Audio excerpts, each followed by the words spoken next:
Hello guys আসসালামু আলাইকুম। আশা করি সবাই ভালো আছেন। ভূত এফএম জুনিয়র 2 চ্যানেলে আপনাদের সবাইকে স্বাগতম। আমি শাকিল আজকে আবারও চলে আসলাম আপনাদের মাঝে নতুন এক ভয়ঙ্কর সত্য ঘটনা নিয়ে। তাহলে চলুন বেশি কথা না বলে আজকের নতুন ভয়ঙ্কর সত্য ঘটনাটি শুরু করা যাক এবং বিস্তারিত জানা যাক। Let's go! আমার এই ট্রাকের চাকাই আমার জীবন, আর হাইওয়েটাই আমার ঘর। এই লম্বা কালো রাস্তার বুকে কত রাত যে কাটিয়েছি তার কোনো হিসেব নেই। কত বিপদ-আপদ দেখেছি, কিন্তু সেদিন রাতে মধ্যপ্রদেশের ওই জনমানবহীন রাস্তায় যে বিপদের মুখে আমি পড়েছিলাম, সেখান থেকে যে আমাকে বাঁচিয়েছিল, সে কোনো মানুষ ছিল না। সেই ছিল শুধু একটা ডাক, বাবা। আমার নাম রফিকুল ইসলাম, বয়স ৫০ ছুঁই ছুঁই। লোকে রফিক ভাই বলেই ডাকে। পশ্চিমবঙ্গের এক ছোট গ্রামের ছেলে। পিটের টানে আজ প্রায় ২০ বছর ধরে এই ট্রাকের স্টিয়ারিংটাকেই নিজের জীবন বানিয়ে নিয়েছি। আমার ঘর সংসার বলতে এই ১৮ চাকার লোহার দানবটা। ছেলেমেয়ের মুখ দেখার সুযোগ হয় কম, শুধু তাদের হাসি মুখটা কল্পনা করে এই হাইওয়ের একাকিত্বটা কাটিয়ে দিই। আমার একটা ছোট মেয়ে আছে, নাম তার রিয়া, সবে ৫ বছরে পড়ল। তার বাবা ডাকটা শোনার জন্যই আমার মনটা সব সময় ছটফট করে। এই গল্পটা গত গরমের। আমি নাগপুর থেকে কয়লা নিয়ে দিল্লির দিকে যাচ্ছিলাম। মধ্যপ্রদেশের ভিতর দিয়ে যে ন্যাশনাল হাইওয়েটা গেছে সেই রাস্তাটা ধরেছিলাম। রাস্তাটা বেশ ভালো, কিন্তু কিছু কিছু জায়গায় এতটাই নির্জন যে দিনের বেলাতেও গা ছমছম করে। আমি যখন মধ্যপ্রদেশের পান্না ন্যাশনাল পার্কের কাছাকাছি জঙ্গল এলাকাটা পার হচ্ছি, তখন প্রায় মাঝরাত। চারপাশটা ছিল নিকষ কালো অন্ধকারে ঢাকা। জঙ্গলের ভেতর থেকে ভেসে আসছিল ঝিঝি পোকার ডাক আর অচেনা সব জন্তু জানোয়ারের আওয়াজ। আমার শরীরটা খুব ক্লান্ত ছিল। আমি ভাবছিলাম সামনে কোনো ধাবা পেলে ট্রাকটা থামিয়ে একটু চা খাবো আর চোখে মুখে জল দিয়ে নেব। আমি যখন একটা লম্বা ফাঁকা রাস্তা দিয়ে যাচ্ছি, তখন হঠাৎ করেই আমার ট্রাকের হেডলাইটের আলোয় আমি দেখলাম রাস্তার ঠিক মাঝখানে একটা ছোট মেয়ে দাঁড়িয়ে আছে। আমার বুকের ভেতরটা ধরাস করে উঠল। আমি সজোরে ব্রেক কষলাম। ট্রাকের চাকা আর রাস্তার ঘর্ষণে একটা তীব্র কর্কশ শব্দ তুলে ট্রাকটা মেয়েটার থেকে মাত্র কয়েক হাত দূরে এসে থেমে গেল। আমার হৃৎপুণ্ডটা প্রায় গলার কাছে চলে এসেছিল। আর একটু হলেই তো একটা ভয়ঙ্কর দুর্ঘটনা ঘটে যেত। আমি রাগে উত্তেজনায় কাঁপতে কাঁপতে ট্রাক থেকে নেমে এলাম।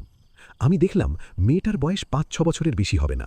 তার পরনে একটা পুরনো ছেঁড়া ফ্রক, তার পা দুটো খালি, আর তার চোখ দুটো ছিল বড় বড়, আর সেই চোখে ছিল তীব্র ভয় আর আতঙ্ক।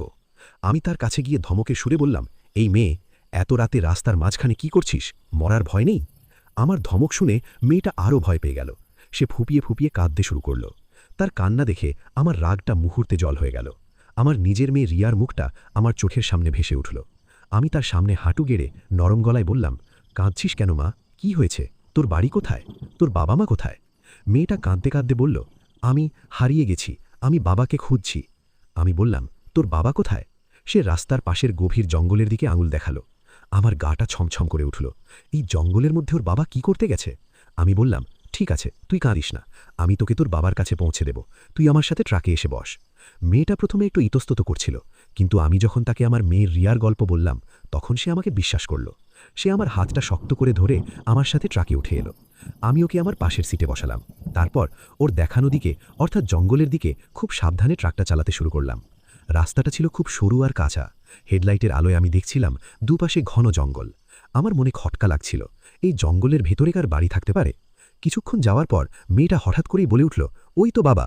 আমি দেখলাম রাস্তার ধারে একটা বিশাল গাছের নিচে একজন লোক দাঁড়িয়ে আছে, তার হাতে একটা লণ্ঠন। আমি ট্রাকটা থামালাম। মেয়েটা আনন্দে চিৎকার করে উঠল, বাবা! এই বলে সে দরজা খুলে লাফিয়ে নেমে লোকটার দিকে দৌড়ে গেল। আমিও স্বস্তির নিঃশ্বাস ফেলে ট্রাক থেকে নামলাম। যা, মেয়েটাকে তার বাবার কাছে পৌঁছে দিতে পেরেছি। আমি লোকটার দিকে এগিয়ে গিয়ে বললাম, দাদা, মেয়েটাকে রাস্তার উপর একা ছেড়ে দেওয়াটা কি আপনার ঠিক হয়েছে? আর আরেকটু হলেই তো। আমার কথা শেষ হবার আগেই লোকটা তার লণ্ঠনটা আমার মুখের সামনে তুলে ধরল। আর তার মুখটা দেখেই আমার শরীরের রক্ত জমে বরফ হয়ে গেল।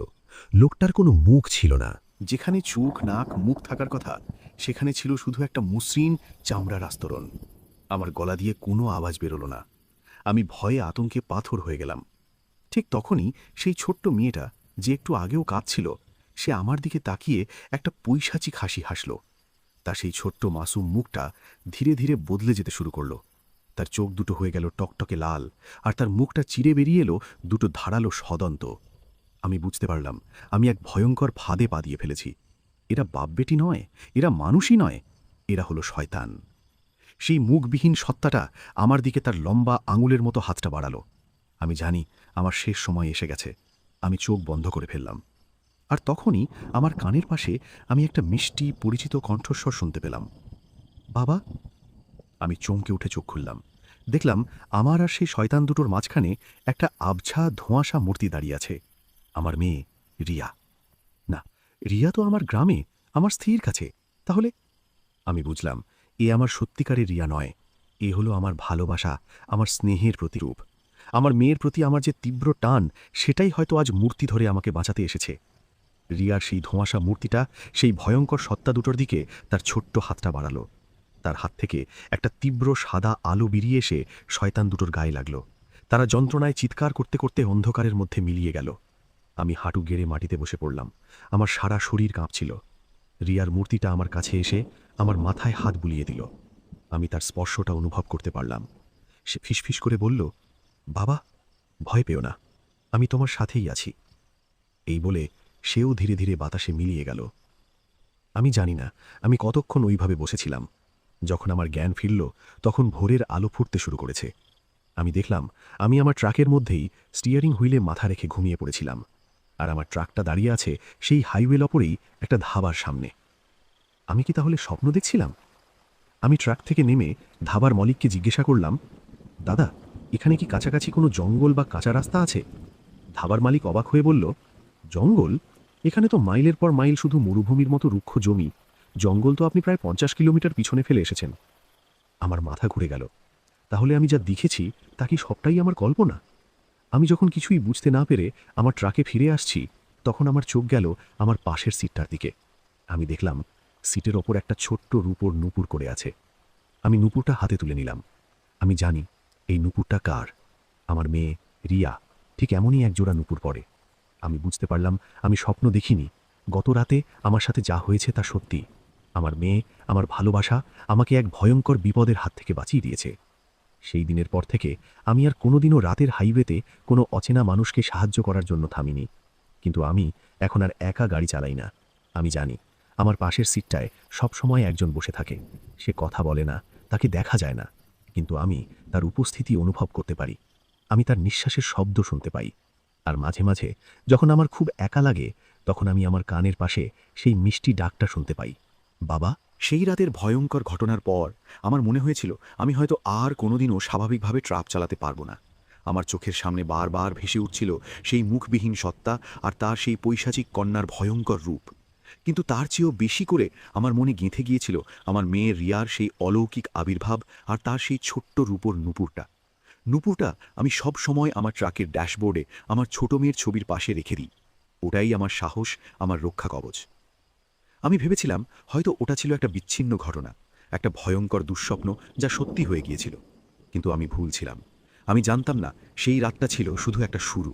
আমি অজান্তেই এমন এক জগতের দরজা খুলে ফেলেছিলাম যা আর বন্ধ হবার নয়। গণ্ডগোলটা আবার শুরু হলো প্রায় মাসখানেক পর। আমি তখন ফিরতি পথে দিল্লি থেকে মাল নিয়ে কলকাতা ফিরছি। এবারও আমি মধ্যপ্রদেশের সেই একই হাইওয়ে ধরেছিলাম। কিন্তু এবার আমি অনেক বেশি সতর্ক ছিলাম। আমি ঠিক করেছিলাম রাত নামার আগেই আমি কোনো একটা বড় শহরে ঢুকে পড়ব। জঙ্গলের রাস্তায় রাত কাটানোর ঝুঁকি আমি আর নেব না। কিন্তু ভাগ্য আমার সহায় ছিল না। আমি যখন সাগরের কাছাকাছি এসে পৌঁছচ্ছি, তখন হঠাৎ করেই আমার ট্রাকের ইঞ্জিনটা বিকট শব্দ করে বন্ধ হয়ে গেল। আমি অনেক চেষ্টা করলাম, কিন্তু ইঞ্জিন আর চালু হলো না। আমার মাথায় হাত। এই নির্জন হাইওয়ের উপর, যেখানে মাইলের পর মাইল কোনো জনবসতি নেই, সেখানে আমি এখন কি করব? তখন সবে সন্ধে নামছে। আমি ঠিক করলাম আমাকে সাহায্য চাইতে হবে। আমি রাস্তার ধারে দাঁড়িয়ে জিনাগাত ট্রাক বা গাড়িকে হাত দেখাতে শুরু করলাম। অনেকক্ষণ পর একটা পুরনো ভাঙাচড়া জিপ আমার সামনে এসে দাঁড়ালো। জিপ থেকে দুজন লোক নামলো। তাদের চেহারা আর পোশাক দেখে আমার কেমন যেন সন্দেহ হলো। তারা স্থানীয় গুন্ডা বদমাশ গোছের কেউ হবে। তারা আমার কাছে এসে একটা ক্রূর হাসি হেসে বলল, কি ভাই, গাড়ি খারাপ হয়ে গেছে? আমি বললাম, হ্যাঁ দাদা, ইঞ্জিনটা কিছুতেই স্টার্ট নিচ্ছে না। কাছাকাছি কোনো মেকানিক পাওয়া যাবে? লোক দুটো একে অপরের দিকে তাকিয়ে একটা শয়তানি হাসি হাসল। একজন বলল, মেকানিক তো পাওয়া যাবে, কিন্তু তার জন্য তো কিছু খরচাপাতি লাগবে, তাই না? আমি বুঝলাম এরা আমাকে বিপদে দেখে আমার কাছ থেকে টাকা আদায় করার ধান্দায় আছে। আমার আর কোনো উপায় ছিল না। আমি বললাম, হ্যাঁ তা তো লাগবেই, আপনারা ব্যবস্থা করে দিন, আমি টাকা দিয়ে দেব। লোক দুটো আমাকে তাদের জিপে উঠতে বলল, চলো, এখান থেকে 10 কিলোমিটার দূরে একটা গ্যারাজ আছে, আমরা তোমাকে নিয়ে যাচ্ছি। আমার মনটা কু ডাকছিল, কিন্তু আমার আর কোনো উপায় ছিল না। আমি আমার ট্রাকটা লক করে তাদের সাথে জিপে উঠে বসলাম। জিপটা হাইওয়ে ছেড়ে একটা সরু কাঁচা রাস্তার দিকে ঘুরল। আমার বুকের ভেতরটা ধড়াস করে উঠল। এ তো সেই জঙ্গলের রাস্তার মতোই। আমি ভয় পেয়ে বললাম, দাদা, আপনারা আমাকে কোথায় নিয়ে যাচ্ছেন? গ্যারাজ তো হাইওয়ের উপরেই হবার কথা। লোক দুটো আবার সেই শয়তানি হাসি হাসল। পেছন থেকে একজন আমার কাঁধে একটা ভারী হাত রেখে বলল, চুপচাপ বসে থাক, বেশি চালাকি করলে এখানেই পুঁতে রেখে দেব। আমার আর বুঝতে বাকি ছিল না, আমি ডাকাতের পাল্লায় পড়েছি। এরা আমাকে কোনো গ্যারাজে নয়, বরং কোনো নির্জন জায়গায় নিয়ে গিয়ে আমার সর্বস্ব লুট করে হয়তো আমাকে মেরেই ফেলবে। আমার গলা শুকিয়ে কাঠ হয়ে গিয়েছিল। আমি অসহায়ভাবে জানালার বাইরে ঘনিয়ে আসা অন্ধকারের দিকে তাকিয়েছিলাম। জিপটা একটা গভীর জঙ্গলের মধ্যে ঢুকে পড়ল। আমি যখন প্রায় হাল ছেড়ে দিয়েছি, ঠিক তখনই আমার কানের পাশে আমি আবার সেই মিষ্টি পরিচিত কণ্ঠস্বরটা শুনতে পেলাম, বাবা, চোখ বন্ধ করো। আমি চমকে উঠলাম, রিয়া! আমি এক মুহূর্ত দেরি না করে দুহাতে চোখ ঢাকলাম। সাথে সাথেই জিপের ভেতরটা একটা তীব্র সাদা আলোয় ভরে গেল, আর আমি শুনতে পেলাম সেই দুজন ডাকাতির তীব্র যন্ত্রণাকাতর আর্তনাদ। মনে হলো যেন কেউ তাদের শরীরে গরম সীসা ঢেলে দিয়েছে। জিপটা নিয়ন্ত্রণ হারিয়ে একটা বিকট শব্দ করে একটা গাছের গুঁড়িতে ধাক্কা মারল। আমি একটা প্রবল ঝাঁকুনি খেলাম। কিছুক্ষণ পর যখন সবকিছু শান্ত হলো, তখন আমি খুব সাবধানে চোখ খুললাম। আমি দেখলাম জিপটা দুমড়ে মুচড়ে গেছে। আমার সামনের দুজন ডাকাত রক্তাক্ত অবস্থায় স্টিয়ারিং আর ড্যাশবোর্ডের উপর লুটিয়ে পড়েছে। তারা বেঁচে আছে কিনা আমি জানি না। আর আমার শরীরে একটা আছড়ও লাগেনি। আমি জানি এটা কিভাবে সম্ভব হলো। আমি জিপ থেকে নেমে দৌড় লাগালাম। আমি জানি না আমি কোথায় যাচ্ছি। আমি শুধু জানি আমাকে এই জঙ্গল থেকে বেরোতে হবে। আমি যখন প্রায় আধ ঘন্টা ধরে দৌড়াচ্ছি, তখন আমি দেখলাম জঙ্গলের মধ্যে একটা ছোট মাটির মন্দিরের মতো জায়গা, আর তার সামনে একটা ধুনির আগুন জ্বলছে। আমি ভাবলাম হয়তো কোনো সাধু বাবা থাকেন, আমি তার কাছে সাহায্য চাইতে পারব। আমি মন্দিরের কাছে যেতেই ভেতর থেকে একজন বৃদ্ধ সাধু বেরিয়ে এলেন। তার লম্বা সাদা দাড়ি জটা আর চোখ দুটো যেন আগুনের গোলার মতো জ্বলছে। তিনি আমাকে দেখে একটুও অবাক হলেন না, যেন তিনি আমার জন্যই অপেক্ষা করছিলেন। তিনি আমার দিকে তাকিয়ে একটা গম্ভীর গলায় বললেন, চলে এসেছিস বৎস, আমি জানতাম তুই আসবি। আমি অবাক হয়ে বললাম, আপনি আপনি আমাকে চেনেন? সাধু বাবা হাসলেন, বললেন, আমি তোকে চিনি না, কিন্তু তোর সাথে যে আছে তাকে আমি চিনি। সে এক খুব শক্তিশালী পবিত্র আত্মা। আমার গায়ের লোম খাড়া হয়ে গেল। আমি বললাম, আপনি আপনি আমার মেয়ের কথা বলছেন? মেয়ে? সাধু বাবা ভ্রু কুঁচকে বললেন, ওটা তোর মেয়ে নয় বৎস, ও হলো এক রক্ষিণী। তোর ভালোবাসার শক্তি, তোর মেয়ের প্রতি তোর যে তীব্র টান, সেটাই তাকে জন্ম দিয়েছে। তুই ওকে রিয়া বলে ডাকিস, তাই সে তোর কাছে মেয়ের রূপ ধরেই আসে, কিন্তু আসলে তার কোনো নির্দিষ্ট রূপ নেই। সে হলো তোর ছায়ার মতো, তোর রক্ষা কবচ। আমার মাথা ঘুরছিল। আমি যা শুনছিলাম তা আমার কল্পনারও অতীত। সাধু বাবা বলে চললেন, কিন্তু তুই এক ভয়ঙ্কর বিপদের মধ্যে আছিস। তুই প্রথম রাতে যাদের সম্মুখীন হয়েছিলি, তারা কোনো সাধারণ ভূতপ্রেত নয়, তারা হলো ছায়া ভক্ষক। তারা মানুষের ভয়, আতঙ্ক আর দুর্বলতাকে খাদ্য হিসেবে গ্রহণ করে। তারা একবার যার গন্ধ পায় তার পিছু ছাড়ে না। তুই সেদিন তোর মেয়ের প্রতি ভালোবাসা দিয়ে তাদের হারিয়ে দিয়েছিলিস, কিন্তু তারা আবার ফিরে আসবে, আরও শক্তিশালী হয়ে। আর তাদের সাথে যোগ দিয়েছে জ্যান্ত শয়তানরাও। তুই যে ডাকাতদের পাল্লায় পড়েছিলি, তারাও ওই ছায়া ভক্ষকদেরই অনুচর। তারা তোর মতো অসহায় যাত্রীদের জঙ্গলে নিয়ে এসে তাদের ভয়টাকে ওই শয়তানদের উৎসর্গ করে। আমার সারা শরীর ভয়ে আতঙ্কে অবশ হয়ে গেল। তাহলে এটা শুধু একটা ভৌতিক ঘটনাই নয়, এর সাথে একটা ভয়ঙ্কর অপরাধ চক্রও জড়িয়ে আছে। আমি বললাম, এর থেকে বাঁচার উপায় কি বাবা? আমাকে বাঁচান। সাধু বাবা বললেন, উপায় একটাই, তোকে ওই ছায়া ভক্ষকদের মূল উৎসটাকে নষ্ট করে দিতে হবে। আর তোর রক্ষিণী একাই কাজটা করতে পারবে না। তার শক্তি আসে তোর ভালোবাসার জোর থেকে। যদি তোর মন একবারও দুর্বল হয়, যদি তুই ভয় পাস, তাহলে তোর রক্ষিণীর শক্তিও কমে যাবে। কি করতে হবে আমাকে? সাধু বাবা মন্দিরের ভেতর দিকে ইশারা করে বললেন, এই জঙ্গলের গভীরে একটা পুরনো পরিত্যক্ত কুয়ো আছে। লোকে ওটাকে পাতাল কুয়ো বলে ডাকে। ওই কুয়োর নিচেই হলো ছায়া ভক্ষকদের জন্মস্থান। প্রতি অমাবস্যার রাতে তারা ওই কুয়ো থেকে বেরিয়ে এসে তাদের শিকার খোঁজে। তোকে সামনের অমাবস্যার রাতে সেই কুয়োর কাছে যেতে হবে, আর তোর রক্ষিণীকে আবাহন করে সেই কুয়োর মুখটা চিরদিনের জন্য বন্ধ করে দিতে হবে। আমি তোকে একটা বিশেষ মন্ত্র শিখিয়ে দেব আর কিছু সামগ্রী দেব যা তোর কাজে লাগবে। আমার মুখটা ফ্যাকাশে হয়ে গেল। আমাকে একা যেতে হবে ওই ভয়ঙ্কর কুয়োর কাছে? সাধু বাবা আমার ভয়টা বুঝতে পারলেন।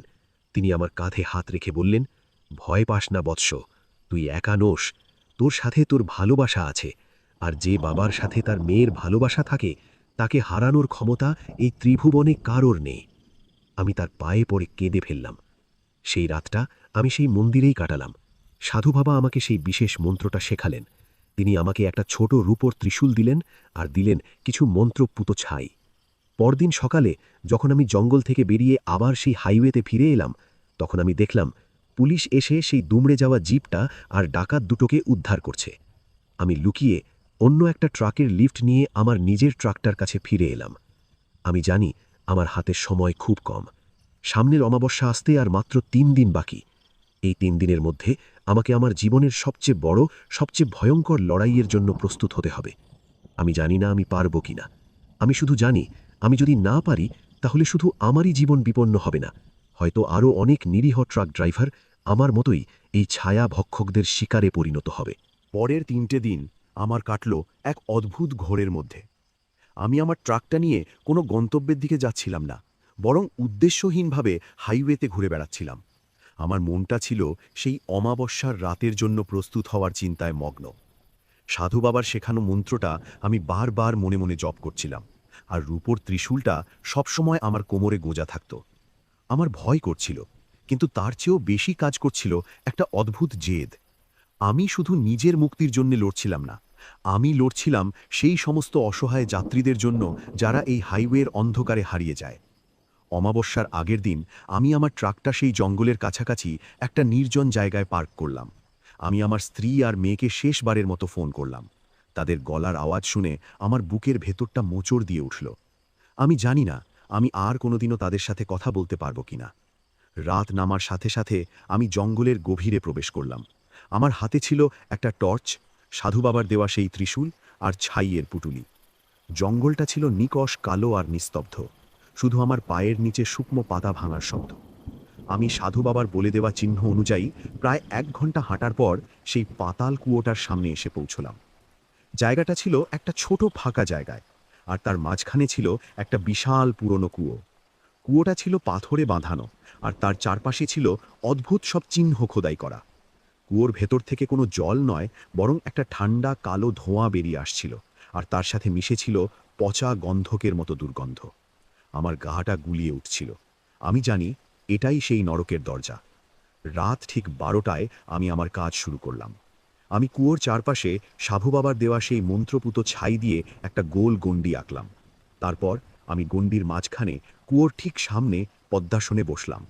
আমি চোখ বন্ধ করে আমার সমস্ত মন প্রাণ এক করে আমার মেয়ে রিয়াকে ডাকতে শুরু করলাম। বাবা! সেই মিষ্টি ডাকটা আমি আমার মনের ভেতরে শুনতে পেলাম। আমি চোখ খুলে দেখলাম আমার সামনে সেই ধোঁয়াশা পবিত্র মূর্তিটা দাঁড়িয়ে আছে, আমার রক্ষিণী। আজ তার রূপে কোনো ভয় বা আতঙ্ক ছিল না, ছিল শুধু এক পরম শান্তি আর শক্তি। সে আমার দিকে তাকিয়ে হাসল। ঠিক তখনই কুয়োর ভেতর থেকে একটা ভয়ঙ্কর গর্জন শোনা গেল। কালো ধোঁয়াটা আরও ঘন হয়ে বেরিয়ে আসতে লাগল, আর সেই ধোঁয়ার মধ্যে দিয়ে আমি দেখলাম শত শত লাল চোখ আমার দিকে তাকিয়ে আছে। ছায়া ভক্ষকরা। তারা কুয়ো থেকে বেরিয়ে আসার জন্য ছটপট করতে লাগল। আমার রক্ষিণী তার ছোট্ট হাতটা কুয়োর দিকে বাড়ালো। তার হাত থেকে একটা তীব্র সাদা আলো বেরিয়ে এসে কুয়োর মুখটাকে একটা অদৃশ্য দেওয়াল দিয়ে আটকে দিল। ছায়াভক্ষকরা সেই দেওয়ালে ধাক্কা খেয়ে যন্ত্রণায় চিৎকার করতে লাগল। আমি বুঝলাম এটাই সুযোগ। আমি উঠে দাঁড়িয়ে সাধু বাবার শেখানো সেই শেষ সবচেয়ে শক্তিশালী মন্ত্রটা উচ্চারণ করতে শুরু করলাম। আমার মন্ত্রোচ্চারণের সাথে সাথেই আমার হাতে থাকা রূপোর ত্রিশূলটা উজ্জ্বল হয়ে উঠল। ছায়া ভক্ষকদের প্রধান সেই মুখবিহীন সত্তাটা কুয়োর ভেতর থেকে বেরিয়ে আসার জন্য তার সমস্ত শক্তি প্রয়োগ করছিল। সে তার কালো ছায়ার মতো হাতগুলো দিয়ে আমার রক্ষিণীর তৈরি করা সেই আলোর দেওয়ালটা ভাঙার চেষ্টা করছিল। আমার রক্ষিণীর মুখটা যন্ত্রণায় ফ্যাকাশে হয়ে যাচ্ছিল। আমি বুঝলাম সে আর বেশিক্ষণ পারবে না। আমি আমার মন্ত্রপাঠ শেষ করে আমার সমস্ত শক্তি দিয়ে সেই জ্বলন্ত ত্রিশূলটা সোজা কুয়োর মাঝখানে ছুঁড়ে মারলাম। একটা ভয়ঙ্কর কান ফাটানো বিস্ফোরণ হলো। কুয়োর ভেতর থেকে একটা তীব্র সাদা আলো বেরিয়ে এসে পুরো জঙ্গলটাকে দিনের মতো আলোকিত করে দিল। আমি ছায়া ভক্ষকদের শেষ যন্ত্রণাকাতর আর্তনাদ শুনতে পেলাম। তারপর সব কিছু শান্ত হয়ে গেল। আলোটা নিভে যাওয়ার পর আমি দেখলাম কুয়োটা আর নেই। যেখানে কুয়োটা ছিল সেখানে এখন একটা বিশাল গর্ত, আর সেই গর্তটা ধীরে ধীরে মাটি দিয়ে ভরে যাচ্ছে। পাতাল কুয়ো চিরদিনের জন্য বন্ধ হয়ে গেছে। আমার রক্ষিণী আমার পাশে এসে দাঁড়াল। তার শরীরটা ছিল খুব ক্লান্ত, স্বচ্ছ। সে আমার দিকে তাকিয়ে একটা মিষ্টি হাসি হাসল। তারপর সে ধীরে ধীরে ভোরের প্রথম আলোর সাথে মিশে গিয়ে মিলিয়ে গেল। আমি জানি সে হারিয়ে যায়নি, সে আমার মধ্যেই আছে, আমার ভালোবাসার মধ্যে আছে। আমি যখন জঙ্গল থেকে বেরিয়ে আসছি তখন আমি সাধু বাবার সাথে আবার দেখা করলাম। তিনি আমার মাথায় হাত রেখে বললেন, তুই পেরেছিস বৎস, তুই শুধু নিজেকেই নয়, এই পুরো অঞ্চলটাকে এক ভয়ঙ্কর অভিশাপের হাত থেকে রক্ষা করেছিস। আমি তাকে প্রণাম করে আমার ট্রাকের দিকে ফিরে এলাম। আমার লড়াই শেষ। আমি জানি এই হাইওয়েতে এখনও অনেক বিপদ লুকিয়ে আছে, কিন্তু আমি আর ভয় পাই না, কারণ আমি জানি আমি একা নই। আমার সাথে সব সময় একজন থাকে, আমার রক্ষিণী, আমার ভালোবাসা, আমার মেয়ে। পাতালকুয়ো বন্ধ করে ছায়াভক্ষকদের বিনাশ করার পর আমার জীবনটা যেন এক নতুন খাতে বইতে শুরু করল।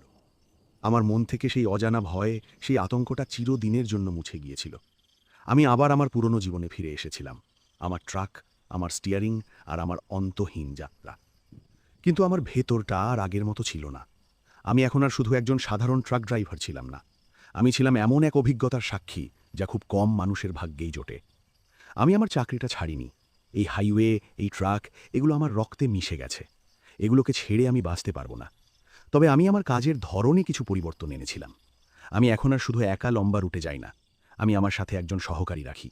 আর আমি পারতপক্ষে কোনো জঙ্গলের রাস্তায় রাত কাটাই না। সেই সাধু বাবার সাথে আমার আর দেখা হয়নি। আমি অনেকবার সেই জঙ্গলে, সেই মন্দিরের কাছে গিয়েছি, কিন্তু মন্দিরটা আমি আর খুঁজে পাইনি। মনে হয় তিনি হয়তো তার কাজ শেষ করে অন্য কোথাও চলে গেছেন, অথবা তিনি হয়তো কোনো সাধারণ মানুষই ছিলেন না। আমার মেয়ে রিয়া এখন বড় হয়েছে, সে এখন স্কুলে যায়। আমি যখনই বাড়ি ফিরি সে দৌড়ে এসে আমাকে জড়িয়ে ধরে। তার সেই বাবা ডাকটা শুনলে আমার আজও সেই ভয়ঙ্কর রাতের কথা মনে পড়ে যায়। আমি তাকে কোনোদিনও এই গল্পটা বলিনি, হয়তো কোনোদিন বলবোও না। আমি চাই না তার মাসুম শৈশবটা আমার জীবনের এই কালো ছায়া দিয়ে ঢেকে যাক। কিন্তু সেই রূপোর নূপুরটা আমি আজও আমার কাছে রেখে দিয়েছি। ওটা আমার কাছে শুধু একটা নূপুর নয়, ওটা আমার মেয়ের ভালোবাসার প্রতীক, আমার রক্ষী কবচ। মাঝে মাঝে যখন আমি রাতের হাইওয়েতে একা ট্রাক চালাই আর আমার খুব একা লাগে, তখন আমি ড্যাশবোর্ড থেকে নূপুরটা হাতে তুলে নিই। ওটার টুং টাং শব্দ শুনলে আমার মনে হয় যেন আমার মেয়ে আমার পাশেই বসে আছে। সে আমার সাথে গল্প করছে, হাসছে। আমার আর একা লাগে না। আমি জানি আমার রক্ষিণী হয়তো আর কোনোদিনও সেই ধোঁয়াশা মূর্তি ধরে আমার সামনে আসবে না, কারণ তার আর প্রয়োজন নেই। ছায়াভক্ষকেরা শেষ হয়ে গেছে। কিন্তু আমি এটাও জানি যে সে আমাকে ছেড়ে কোথাও যায়নি, সে আমার সাথেই আছে, আমার মেয়ের হাসির মধ্যে, তার ভালোবাসার মধ্যে, তার বাবা ডাকের মধ্যে। এই হাইওয়ের জীবনটা খুব কঠিন, এখানে প্রতি পদে পদে বিপদ, কিন্তু আমি আর ভয় পাই না, কারণ আমি জানি ভালোবাসা হলো পৃথিবীর সবচেয়ে বড় শক্তি। আর যে মানুষের সাথে তার সন্তানের ভালোবাসা থাকে, তাকে হারানোর ক্ষমতা এই পৃথিবীতে কোনো শয়তানের নেই, সে ছায়াভক্ষকই হোক বা অন্য কিছু। তা গাইস, গল্পটা কেমন লাগলো? আশা করি গল্পটা আপনাদেরকে ভালো লেগেছে। যারা এইরকম ভৌতিক গল্প শুনতে ভালোবাসেন তারা অবশ্যই আমার ভূত এফএম জুনিয়র 2 চ্যানেলটা সাবস্ক্রাইব করে পাশে থাকবেন। নেক্সট টাইম এর থেকেও ভয়ঙ্কর সত্য ঘটনা নিয়ে আপনাদের সামনে উপস্থিত হব। ততক্ষণ অবধি আপনারা ভালো থাকুন, সুস্থ থাকুন, ভূত এফএম জুনিয়র 2 চ্যানেলের সঙ্গে থাকুন। দেখা হবে পরবর্তী ভিডিওতে। আল্লাহ হাফেজ।